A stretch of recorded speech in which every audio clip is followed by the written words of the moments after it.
we are going to pay homage to the Buddha, the Dhamma, and the Sangha with the traditional chanting in Pali, Namo Tassa, and then Buddhaṃ Saranam Gacchāmi together. Namo Tassa Bhagavato Arahato Sambuddhassa. Namo Tassa Bhagavato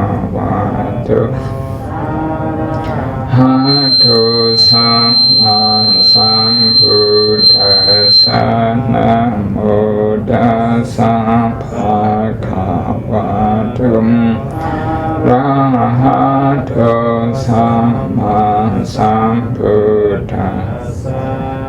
Buddhaṃ saranam gacchāmi, Dhammaṃ saranam gacchāmi, Sanghaṃ saranam gacchāmi, Dutiyampi Buddhaṃ saranam gacchāmi, Dutiyampi Dhammaṃ saranam gacchāmi, Dutiyampi Sanghaṃ saranam gacchāmi, Tatiyampi Buddhaṃ saranam gacchāmi, Tatiyampi Dhammaṃ saranam gacchāmi, Tatiyampi Sanghaṃ saranam gacchāmi.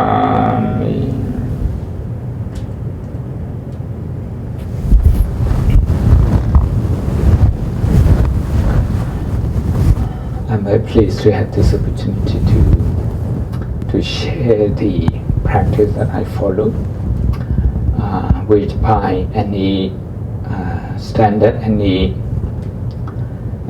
means, is still very modest. I think it's important that we focus on emotion. I usually use the teaching of the Four Noble Truths and mindfulness to focus on emotion. When we talk about emotion, one story comes to my mind. This is from Tibetan Buddhism. One day, a cowboy, we may call this cowboy in American term, I don't know how the Tibetan would call this. In Tibet, you have a lot of yaks. And he was taking his yak through the mountain to graze. And then he came across a Buddhist monk meditating very deeply.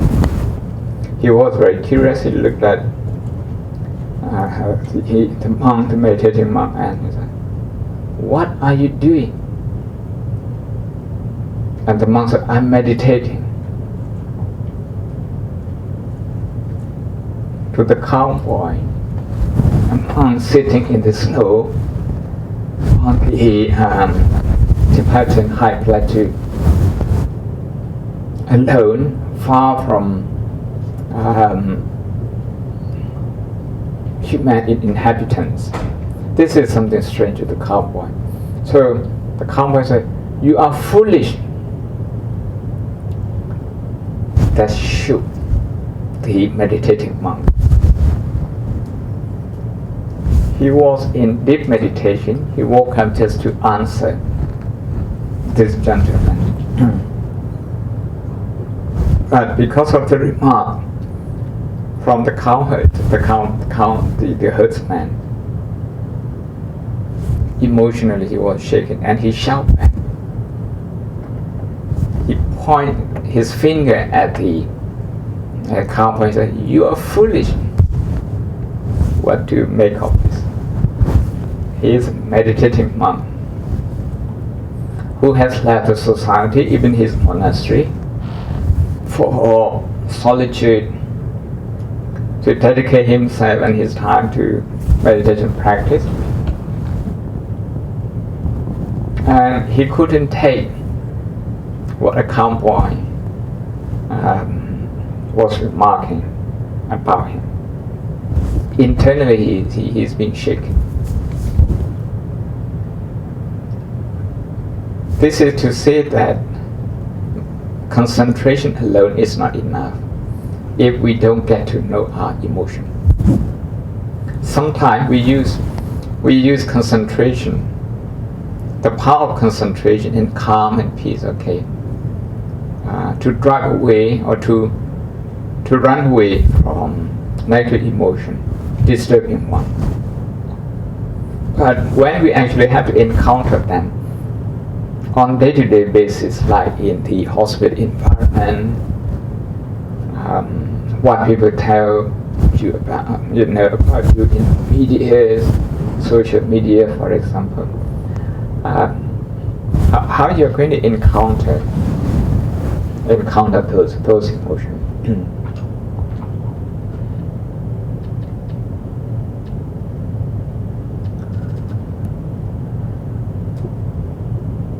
As you know, in the late 19th century, Charles Darwin from Cambridge University wrote a book. He published a book about emotion, the facial emotion.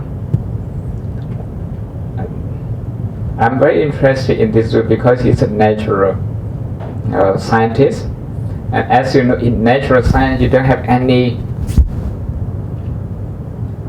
official position about consciousness. Everything is reduced to chemicals, reductionism. Just recently in England, the Royal Society and the British Academy, one of them, the Association of Top Humanities Scholars, the other natural scientists, they came together, this is about 10 years ago, to discuss about consciousness. Natural scientists, they know that to use chemical alone to explain emotion, and that's not enough. To study neuron in our brain and then to explain emotion, that's not enough.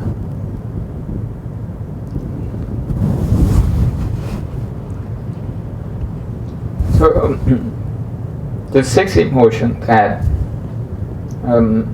Charles Darwin came up, that's facial emotion. Anthropologists and psychologists, they have added a few into the list, so we have grown up. This is as far as the Western scholarship is concerned. But when it comes to the Buddhist psychological tradition that goes back to 2,600 years, I like to quote Professor Rupert Cathy from Bristol University in England. Last year, in June, at the end of June, we had a conference on Abhidhamma at King's College, London University. I remember his closing remark. He said, the Buddhist tradition, especially the Abhidhamma, is the scholastic tradition with the longest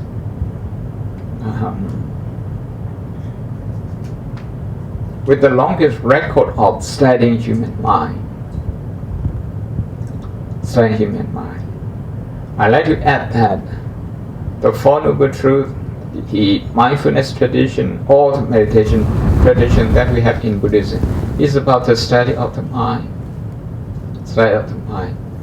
And how do we study the mind? I think to make it easy, I look at the two functions of the mind as emotion and thought. We can talk about memory, but you know, we can we can use this as second, just thought and emotion. But I don't really think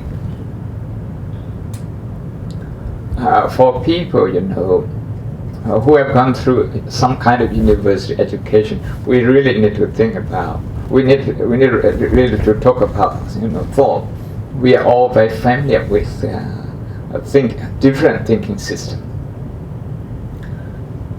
Sometimes what I tell the people, students and friends at Oxford, is that one shortcoming is that we go to university to learn how to think, but we have never really learned how to stop thinking. So as a result, what happens is that, okay, sometimes the thought keeps spinning and we can't sleep. And we tend to chemicals, you know, to use sleeping pill and all those things.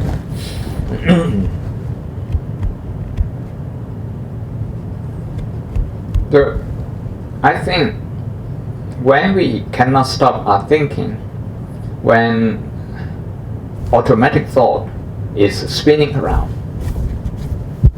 there is a driving force. Usually that driving force is emotion. That is why for the last few years, I have chosen to focus entirely on emotion management through mindfulness and compassion. Today, I'd like to talk about one aspect of this, about managing negative emotion with mindfulness and compassion.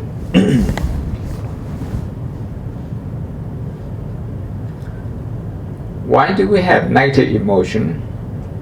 Can we keep them out?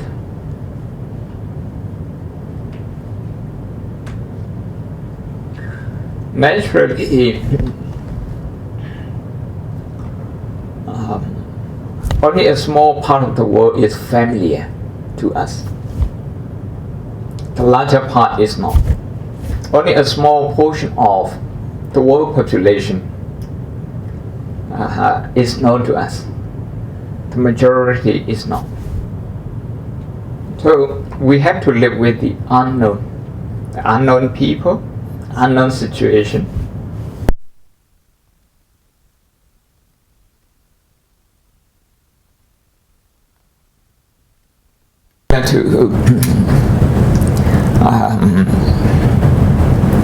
The animal kingdom. The animal kingdom. You have the predators, and you have prey, and they live side by side in the jungle. We call them a jungle, but they don't call it a jungle. That's their kingdom.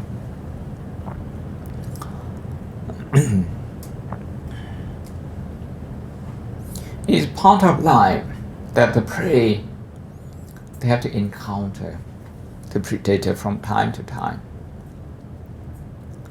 During the summer month, where the water resources are scarce, both the prey and the predator, they have to come to the same water hole, to the same place to drink. Without drinking, they can't survive.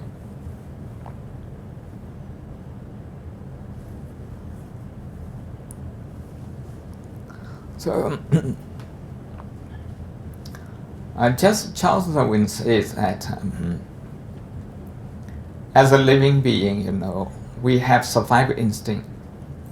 When we detect any danger, we either follow the instinct of fight or flight. Fight or flight. If the prey think it can escape, it will just run away. The deer will run away from the lions, from the tigers. But it can't run away. It will fight back with more aggression. This is for survival, is about life and death.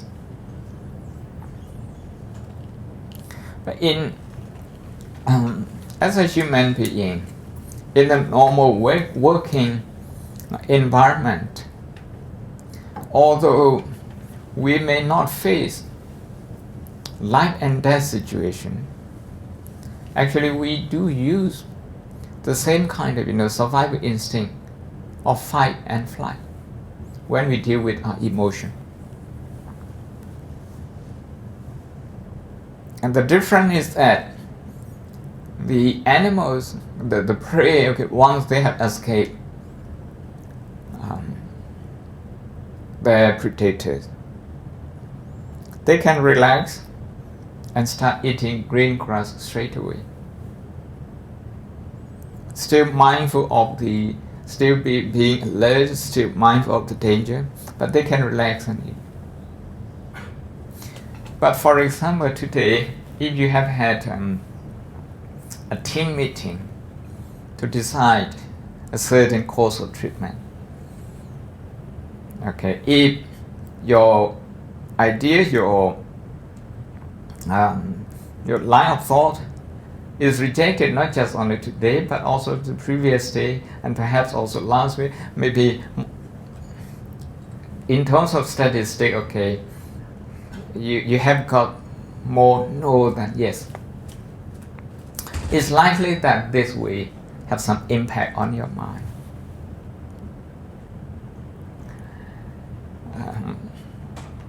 I don't think it happened here in Singapore, but some consultant in England, I have many consultant friends. They say sometimes they have to ask psychologists to come and mediate between consultants, because the meeting, instead of 15-20 minutes, it drags on to an hour and a half, simply because none of them would be prepared to compromise.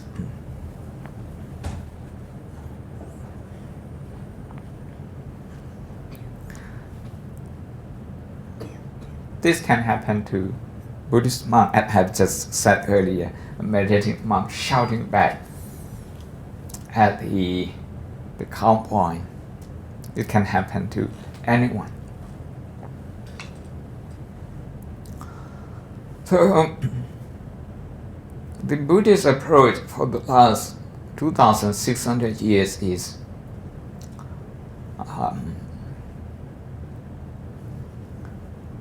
not to use fight or flight whenever possible. Instead, to use the approach what we call tend and befriend. Tend means to be tending, to pay attention, to dedicate attention to this.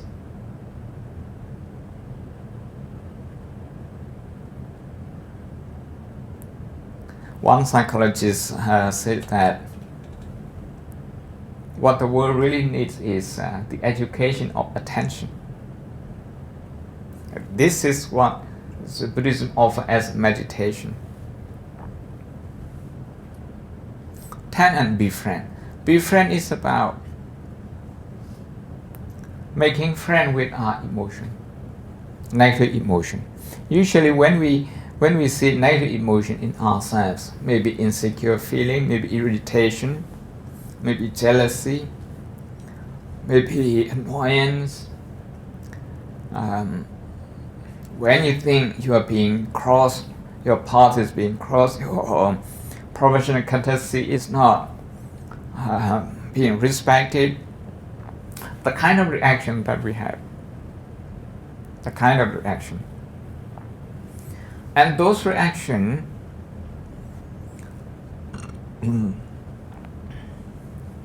if we leave them just like that,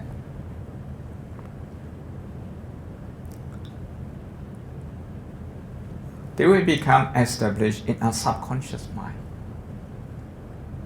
They can surprise us anytime. Look at how the lions catch their prey. they rely on surprise factors. In the same way, negative emotion relies on the surprise factors.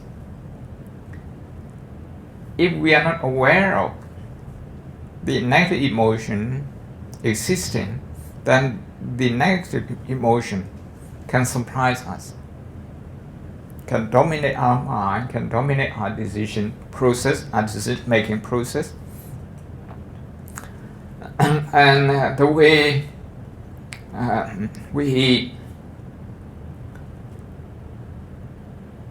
we decide to pursue in our life.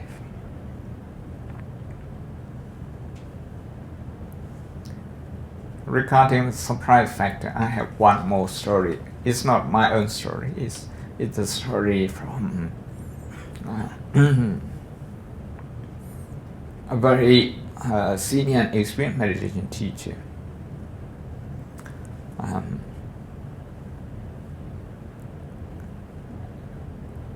There was a person going around knocking at people's door. Then when people in the house opened the door, then straight away he shouted at them.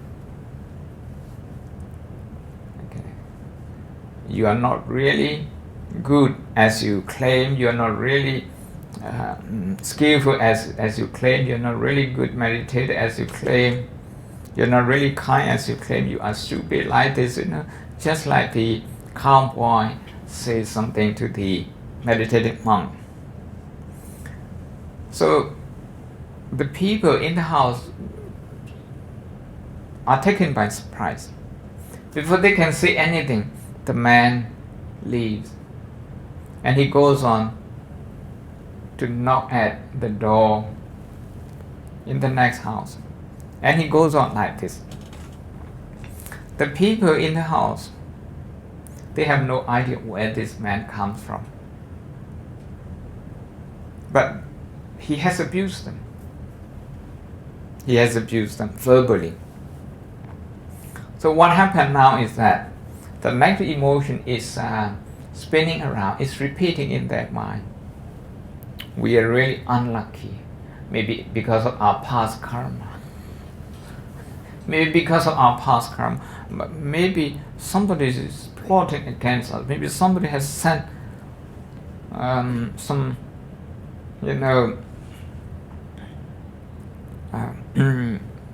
some people have, a certain plan to destroy us.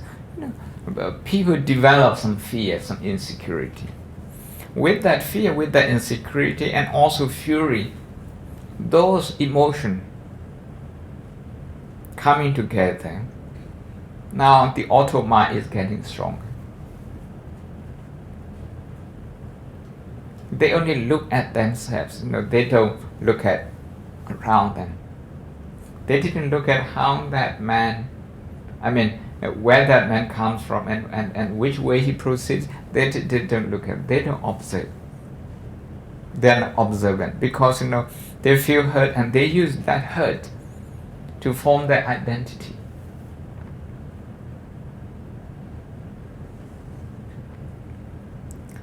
Now they think that in the whole town, in the whole country, they are the only one who have been abused this way.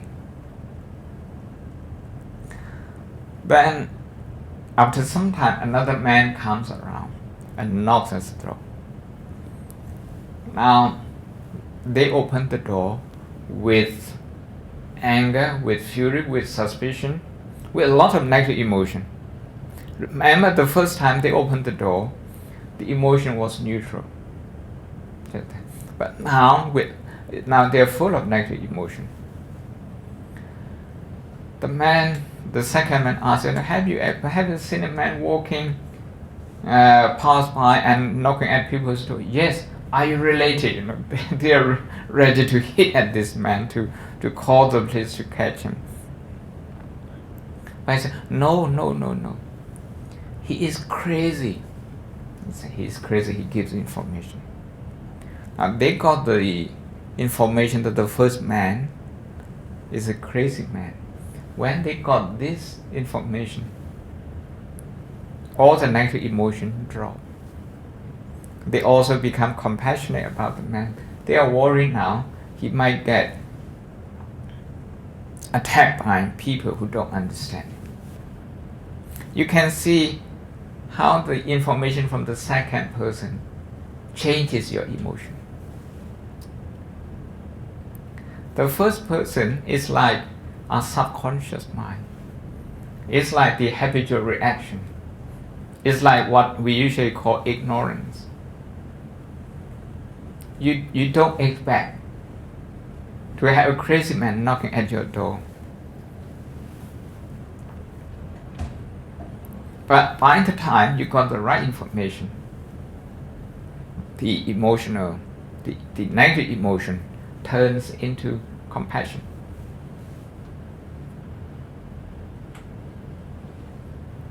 You may ask yourself, do you get your door knocked at? Sometime during the meeting, sometime during driving to work, sometime driving back home, sometime traveling abroad, at the airport, at the immigration, on the flight.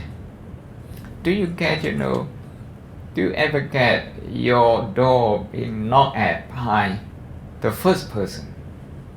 And do you ever have the second person coming to rescue you? The second person and the first person. The first person, don't personalize this. I'm not referring to people outside. Although you can, but it's here.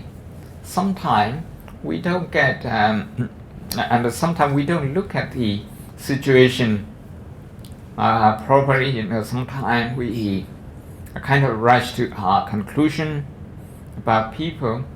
We don't give them the benefit of doubt, and what happens is that we develop negative emotion to certain people. What we need is the second person to come around. The second person is mindfulness, is compassion. So negative emotion, don't run away and don't fight. To fight with them, if you're going to fight with them, you're going to use a lot of energy. You are in emergency mode. You use up a lot of your energy, your resources. It's not sustainable. Emotionally not sustainable. At the end of the day, you feel very tired, very exhausted, because since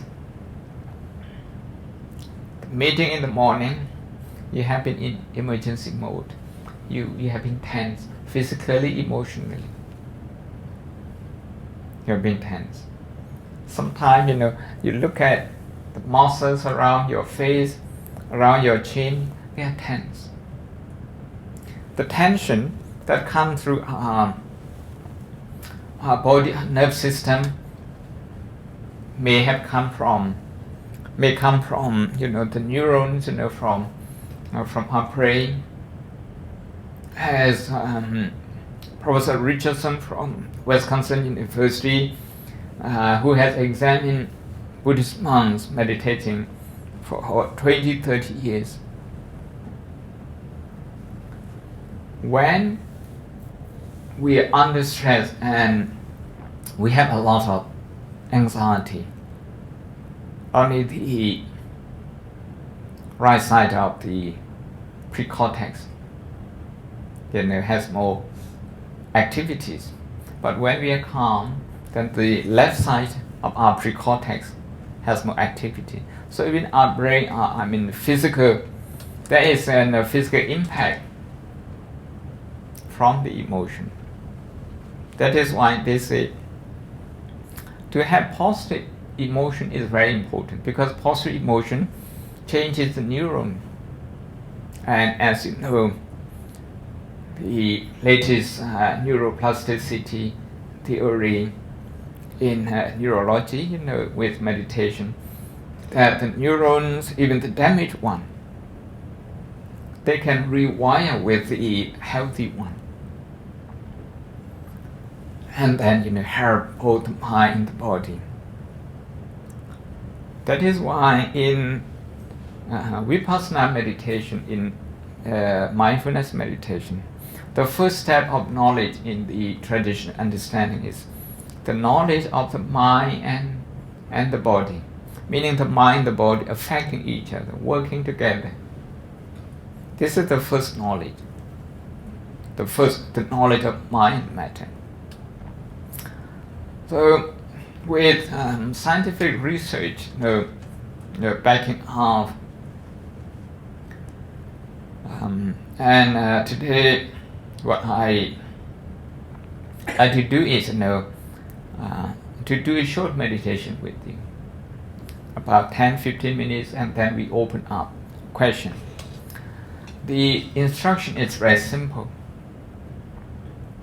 Very simple. First, we are going to do mindfulness of breathing. You can do mindfulness of breathing the way you have trained yourself. You can count your breathing. You can,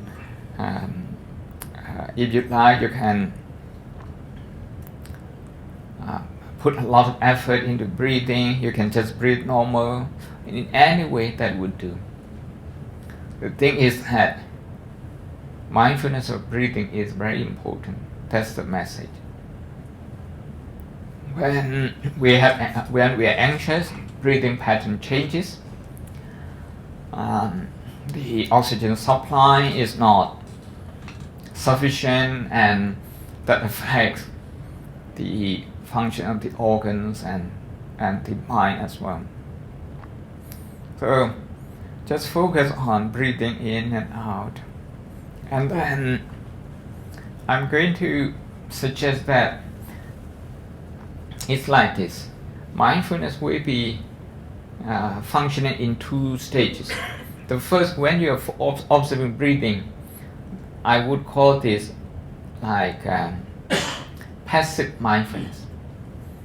You're just focusing on something which is there, not moving, like breathing. But the second stage, active mindfulness. For this one, I like to suggest that you go after your emotion. Deliberately go after your emotion. Today, have you got any negative emotions such as anxiety, worry, agitation, disappointment, any emotion?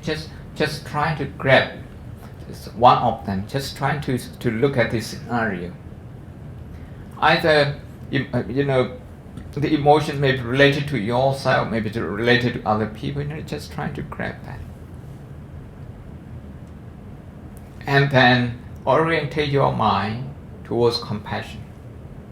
Because whenever we are facing negative emotion, we are at a crossroad. At a crossroad, you have to turn either left or right. One of them is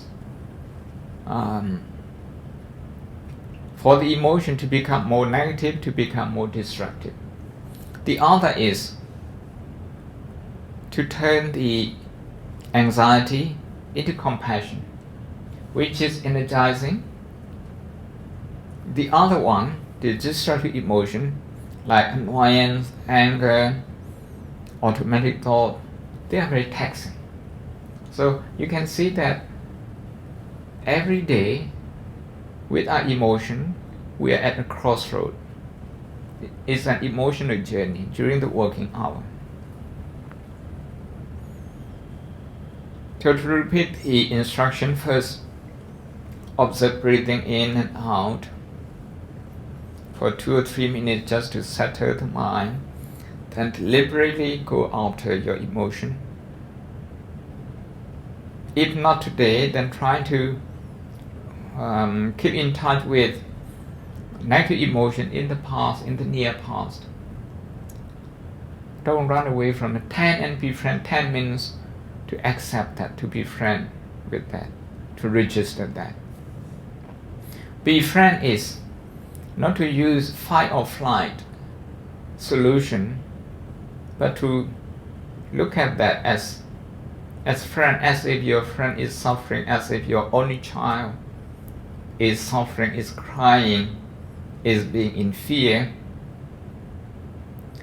So what you do, you're not going to run away from your child, you're not going to fight with your child, instead you're going to reassure the child.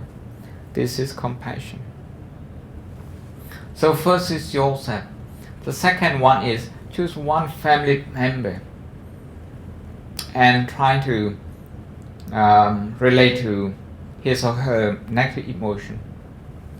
And the third one is your friend. The fourth one is your colleague. So 4 people. The first is yourself. The second one is one family member. The third one, your friend. The fourth one, your colleague. Before we start, any question?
I'd like to conclude that we use mindfulness to accept negative emotion as they are without personalizing them, and we use compassion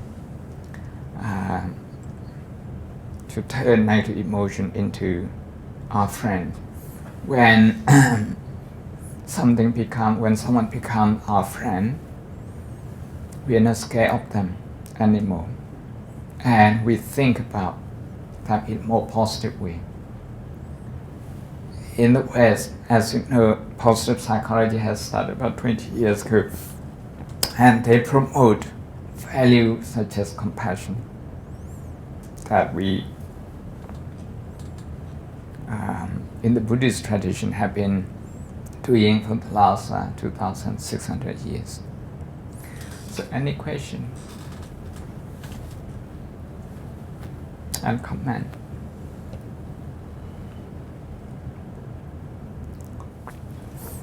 Dr. King, any question? Yes.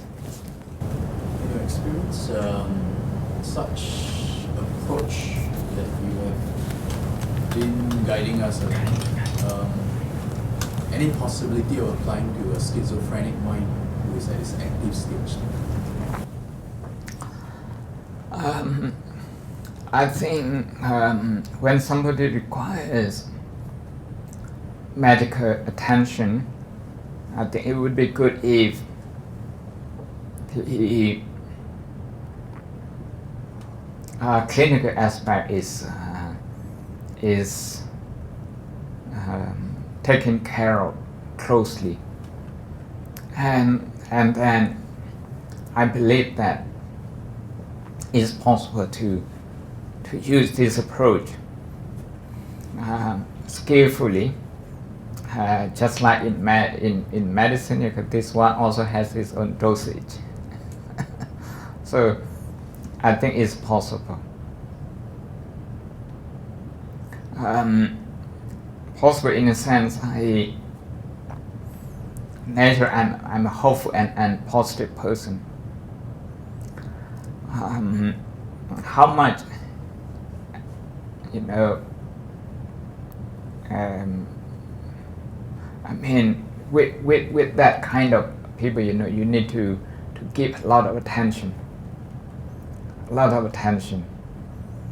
And if we're able to provide that, I think it might help.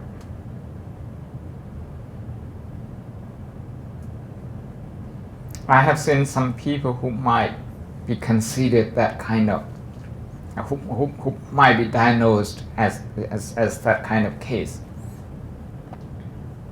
But because of the close attention that they get from their masters, from their teacher, and they also don't neglect the clinical need.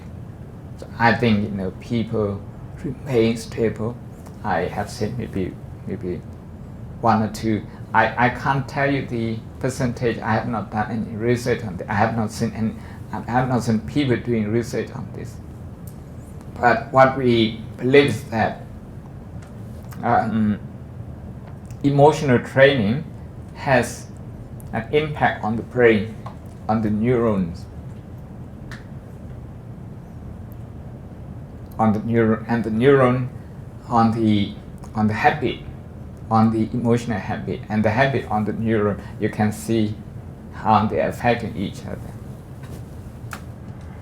Based on that theory, so my general answer is that I think so. Would there be a possibility that the psychotic mind, the schizophrenic mind, is unable to meditate and they just have to exhaust their bad karma?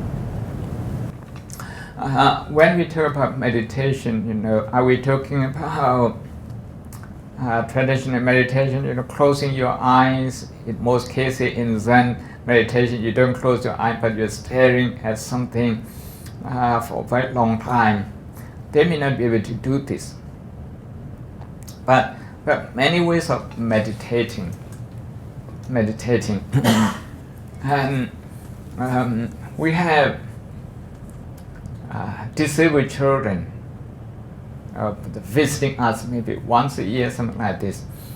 One child needs 2 attendants. You can see the severity if I say this. When they come, we like to introduce meditation to them. We want them to benefit. Even though they are in that state, what we do is that, okay, you listen and you close your eye, you listen. This draws attention of the children. And then say, okay, now I'm holding this, you can hit. And they hit just once and ask other children to pay attention to this. Because this is the education of attention. And then somebody, okay, any volunteer, okay, to lie down here and put this gong, okay, on your belly, and you close your eyes, okay, somebody who lies, and anyone who would volunteer to hit this gong, you can draw their attention. Usually they are very restless. They need 2 attendants, but for a brief period they calm down. I mean, don't talk about them. Like I visit private school annually, a few private schools, very bright boys and girls, boys school, girls school, in and around Oxford. They are equally restless. And I go into the room and the teacher says, okay, now this is your challenge. They would use that, the teacher would use their voice, I mean at the top of their voice. That's the way how they speak to their student. I straight away, okay, with my rope, and this is something peculiar to them. Okay, I'm here to challenge you. Yeah, they like being challenged at the age of 13, 14, 15, 16. They like being challenged. I challenge you, okay, to look at yourself, to count how many emotions you have and how many breathing you have. Okay, maybe in 3 minutes. can anyone, okay, so do the timer? We do this.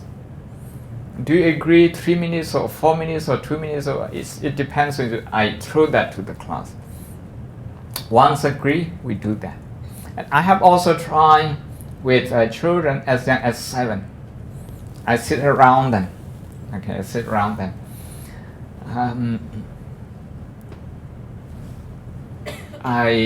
It's very similar to working on negative emotion. So trying to relate to the pain. First your own pain, and then wish yourself that this pain goes away. And then relate to the pain of your mom and dad, trying to relate to that pain and wish that. And the pain of your pet. Your pet. Sometimes they can't relate to the pain of their brother and sister, but they can relate to the pain of their pet very well. Like that. I spend time talking to children like that. There's a form of meditation. The cross-like meditation is not, it's not the one form that fits everyone. Sometimes I say, okay, we're going to eat something. We're going to eat some apple. I give apple to children. Now, we have to chew 20 times. Those 20 times, you tell me how you feel. If you want to spit out, if you want to swallow very quickly and you become a kind of impatient. If you think it's just nonsense, you just tell me. People are tending and befriending their emotion. It's a form of meditation. Any more question and comment? Yes. Ask another question. Please. The interpretation of Buddhism from Oxford, interpretation of Buddhism from direct transmission from the forest tradition. Is there certain things that the Oxford scholarly kind of Buddhist education cannot transmit to you? I'd like to go back in historical a little bit. So Oxford has Sanskrit and Pali studies since 1830s. That is nearly 200 years. For the best part, maybe more than 100 years, it's only scholarly. But now you have students, a few groups of students meditating. You have most teachers, engaging in meditation themselves. We are only 45 minutes drive from Amaravati, the forest religion Ajahn. And Sayadaw visited my monastery and gave a 3 hours talk.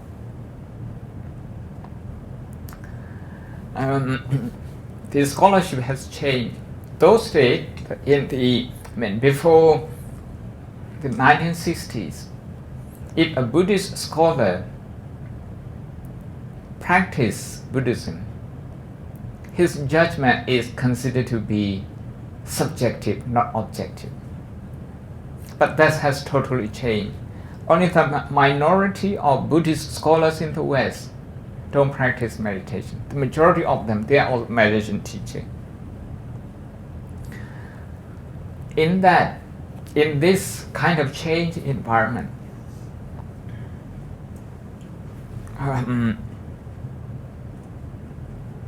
what Oxford and Western University are interested is the application. Oxford has Oxford Mindfulness Center, a 2 years course, a 2 years master course in mindfulness, Buddhist psychology, clinical. These are all clinical psychologists from hospitals from all over the world. 12 students for every batch, 2 years. For every module, you meditate 5 days. 5 days. So the pure scholarship of the old day is gone. The application in anthropology, application in psychology, application in philosophy, in theology. I'm a member of theology department and theology, like that. Now, when we talk about different meditation traditions, we are talking about different techniques. When we talk about techniques, we may differ because we rely on our own experience. The teacher, they rely on their experience and they transmit that. But if we talk about meditative qualities, we are the same. Mindfulness is not a meditation technique, it's a quality. Concentration is not a meditation technique, it's a meditative quality. Compassion is not a technique, it's a quality. When we talk about the 7 factors of enlightenment, we are talking about meditative qualities. In that way, we can understand the existence of many techniques. But people purifying their emotion, what we usually refer to as defilement. People purifying their emotion, not with a technique, but with qualities, meditative qualities. You can have them in the forest tradition, you can have them in the scholastic tradition. Some of the monks, they don't meditate as much, but if you observe them closely, their emotion management is as good. I'm not trying to defend the Oxford system as such. I'm just trying to inform you that the world has changed and it's like that, yeah. Just to add 1 or 2 more, okay. Suppose I don't get my way in the day, I feel frustrated and that leads to anger. This approach is not to approach anger through fight or flight. Flight means to use concentration to suppress this. But in most Buddhist meditation tradition, we are talking about recognizing anger. So this means, okay, we use 10. But whether we use befriend, this is a question. How do you befriend your anger? We need to understand a kind of fight and flight. Fight and flight is, okay, if you blame other people, I think now you are in the fighting mood. You're fighting with your own anger. You're justifying your anger. But if you don't blame other people, you blame yourself. This is a kind of flight. This is a kind of running away. You're not facing anger directly. So when we talk about non-judgmental mindfulness or total acceptance of anger, we are talking about not using fight and flight. Instead, to use compassion, that is in a part of metta, to observe anger. And in that way, we can transform the energy of anger into the energy of compassion.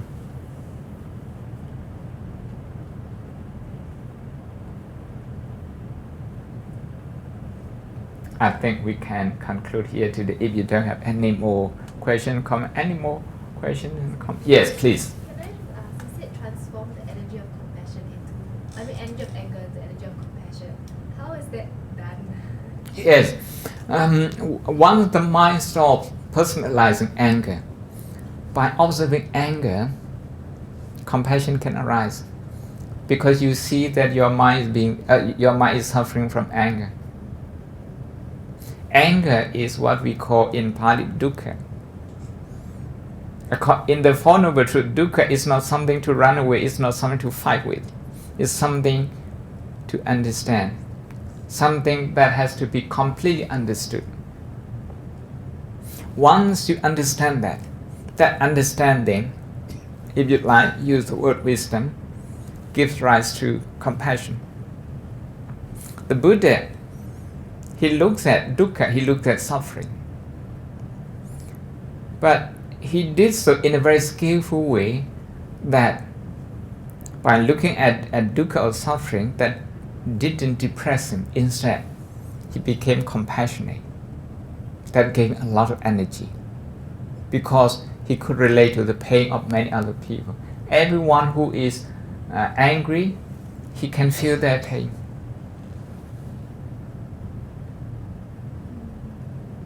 Do you get my point? For example, like if I'm angry, Mm. then I try to understand that, okay, like I'm suffering right now, and then somehow I just relate it to like, okay, so there's dukkha in the world, and then everyone's experiencing dukkha. Then I just get very frustrated with the world. I'm just like, why am I still here? Like, yeah. You know, when we try to understand suffering, sometimes we think about anger. We try to reason why we get angry. Reasoning is the task of philosophy. And in the summer, these philosophy students from Oxford Summer School, some of them came to my meditation class, and they asked me, what does Buddhism think about philosophy? I said, no, philosophy is very good, but it has its limit. What do you mean? The point is that, okay, you sit here with me for 20 minutes, don't move. When you are in discomfort, use all your philosophical position to reason this. Don't move. You will see the limit of your philosophy straight away. Meditation is about going beyond philosophy. It's about using philosophy and also going beyond that. In the first sermon, the Buddha talks about avoiding two extremes. I mean, two positions excluding each other that become too extreme. Meaning logic. In philosophy, we call this logic. Logic consists of two positions that exclude each other. The Buddha said, it doesn't matter how good our thinking is. If we follow logic, there is boundary. So the middle part in philosophy is called dialectic approach, meaning it goes beyond two extremes. This, as you can see in the Noble Eightfold Path, one is about training our attitude. Something like right view, right thing. This is about right. It's about our attitude. Actually, right thinking in the Four Noble, the first one is about the view, how we look at the world, our world view. The second one, right thought, is about right emotion. It's about not using violent thought, meaning fight and flight. Instead, to use compassion. That's right thought. It's not possible to use thinking, to use philosophy and develop compassion. Otherwise, compassion will be the exclusive property of educated people. That's not the case. So observant, to observe, to get connected with our anger, that's very important. When we get connected with our anger, we come to see how the subconscious mind behaves. Either blame other people or blame ourselves. Only these two. And those two, they exclude each other. So when we use mindfulness to observe them, to recognize them, now the blaming mind, the blaming habit, slowing down. Now we can look at anger, we can stare at anger straight without being shaken. without having to run away. To run, some people, we have two kinds of running. We either run out of anger and blaming other people, or we run away from anger, meaning, we don't like this and we blame ourselves.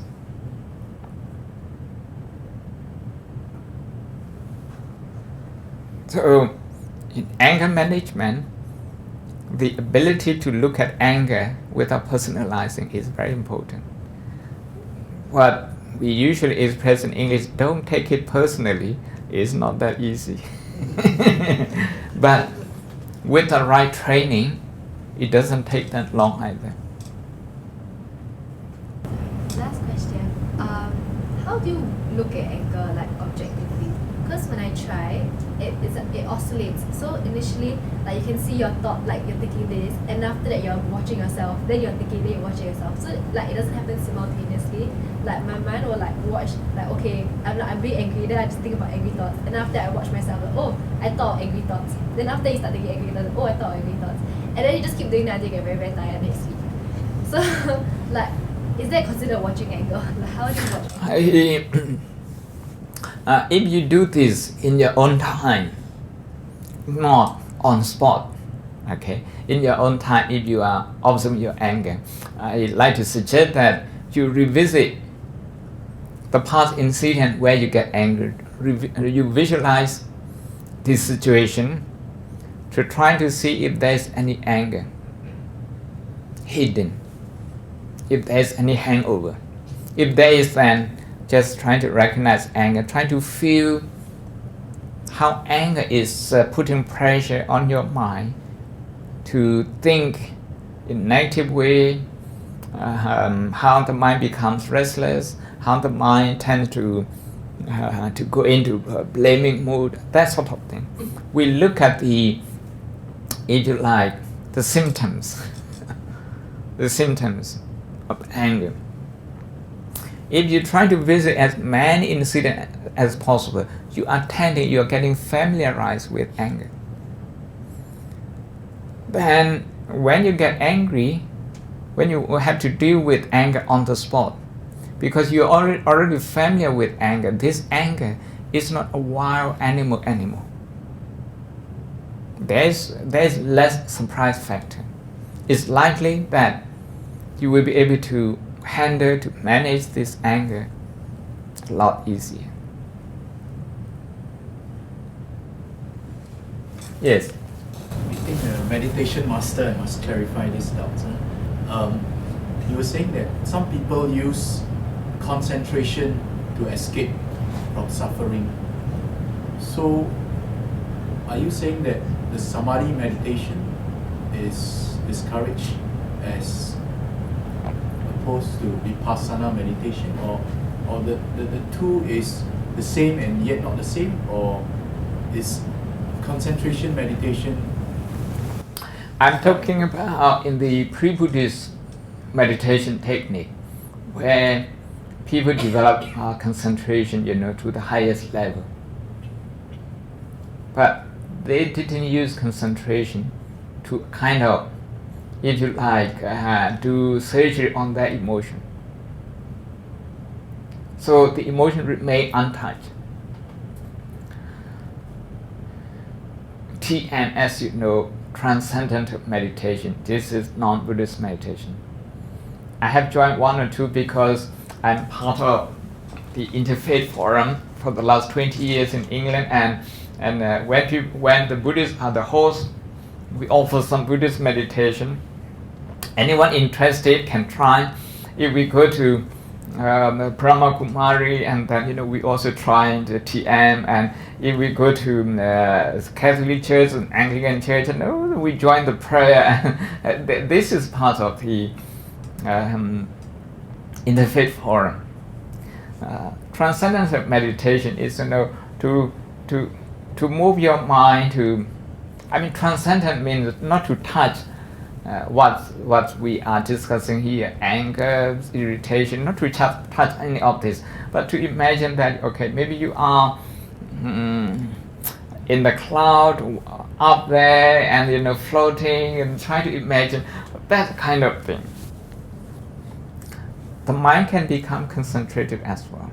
But you also develop the habit of running away from the real world. But as far as the Buddhist meditation is concerned, when people do the samatha or the one-pointedness oriented meditation, it's only a question of when they will use concentration to tackle emotion. Usually in the Buddhist samatha meditation tradition, the emotions are described as 5 hindrances, and people use jhana, to work on them one by one. So there is no running away in that sense. If you go to that point, if you get to that point. Do I answer your question?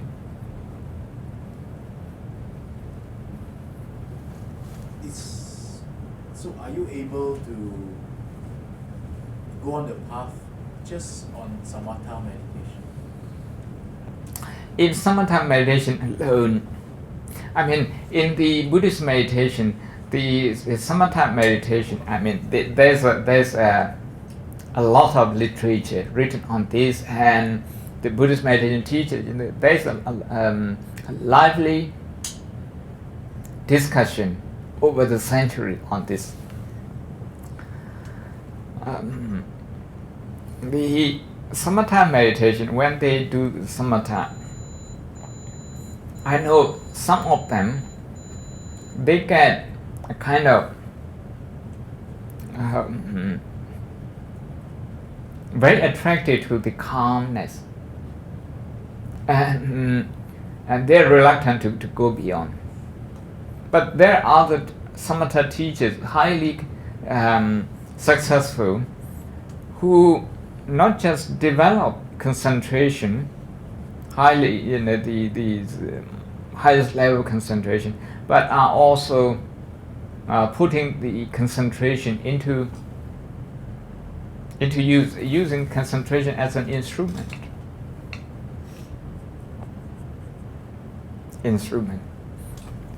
What we have to keep in mind is our roadmap is the Four Noble Truths and Noble Eightfold Path. The Noble Eightfold Path, you have concentration, you have also wisdom development, which is emotion is part of that, and way of life. So those 3 kinds of training that form the middle path, we shouldn't we shouldn't use them separately. The point of the middle path is about integrating them. It's about integrating all those qualities together. If we use them one by one, even pre-Buddhist meditation teachers, they were able to teach such technique. But what is unique to the Buddhist teaching is he brought those things together, and maybe also the way he look at dukkha, suffering, from the point of view of anatta.